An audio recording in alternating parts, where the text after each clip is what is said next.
சென்னை ராயப்பேட்டையில் உள்ள அதிமுக தலைமை அலுவலகத்தில் அக்கட்சியின் தேர்தல் அறிக்கை தயாரிப்பு குழு கூட்டம் தொடங்கி நடைபெற்று வருகிறது. இது தொடர்பான தகவல்களை செய்தியாளர் கண்ணனிடம் கேட்டு பெறலாம். கண்ணன், தற்போது அதிமுக தலைமை அலுவலகத்தில் கூட்டம் தொடங்கியிருக்கு. இந்த கூட்டத்தில் யார் யாரெல்லாம் கலந்து கொண்டிருக்கிறாங்க? விரிவான விவரங்கள். அதிமுக தேர்தல் அறிக்கை தயாரிப்பு குழு கூட்டம் சென்னை ராயப்பேட்டையில் உள்ள கட்சி தலைமை அலுவலகத்தில் நடைபெற்று வருகிறது. இந்த கூட்டத்தில் அதிமுகவை சேர்ந்த நத்தம் விஸ்வநாதன், பொன்னையன், முன்னாள் அமைச்சர்கள் ஜெயக்குமார், RB உதயகுமார், வளர்மதி, செம்மலை, OS மணியன் ஆகியோர் கலந்து கொண்டுள்ளனர். குறிப்பாக கூற வேண்டும் என்றால் அதிமுக தேர்தல் அறிக்கை தயாரிப்பு குழுவானது தமிழ்நாடு முழுவதும் நாளை முழுவதும் சுற்றுப்பயணத்தை தொடங்க உள்ளது. இதன்படி 5ஆம் தேதி தொடங்கும் சுற்றுப்பயணம் 10ஆம் தேதி வரை நடைபெற உள்ளது. 9 மண்டலங்களாக சுற்றுப்பயணம் மேற்கொண்டு பல்வேறு தரப்பு மக்களை சந்திக்க உள்ளனர்.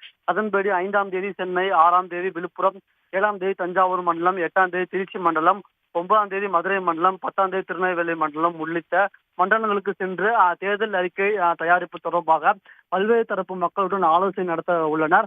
அதற்கு முன்பாக இந்த எவ்வாறு ஆலோசனை நடத்த வேண்டும், எவ்வாறு தேர்தல் அறிக்கையானது இருக்க வேண்டும், மண்டல வாரியாக சென்று செய்ய வேண்டிய பணிகள் தொடர்பாக இந்த ஆலோசனை கூட்டத்தில் விவாதிக்கப்பட்டு வருகிறது.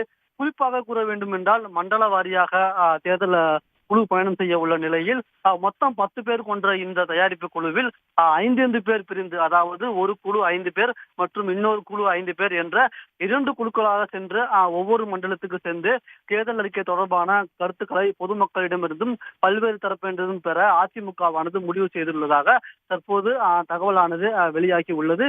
இந்த கூட்டத்தை தொடர்ந்து தேர்தல் அறிக்கை தயாரிப்பு குழுவின் பயணம் மற்றும் அவர்களின் பயண திட்டம் தொடர்பான முழு விவரம் வெளியாகும் என்றும் எதிர்பார்க்கப்படுகிறது. நன்றி கண்ணன், விவரங்களை வழங்கியமைக்காக. உடனுக்குடன் செய்திகளை தெரிந்து கொள்ள சன் நியூஸ் பெல் ஐகானை கிளிக் பண்ணுங்க.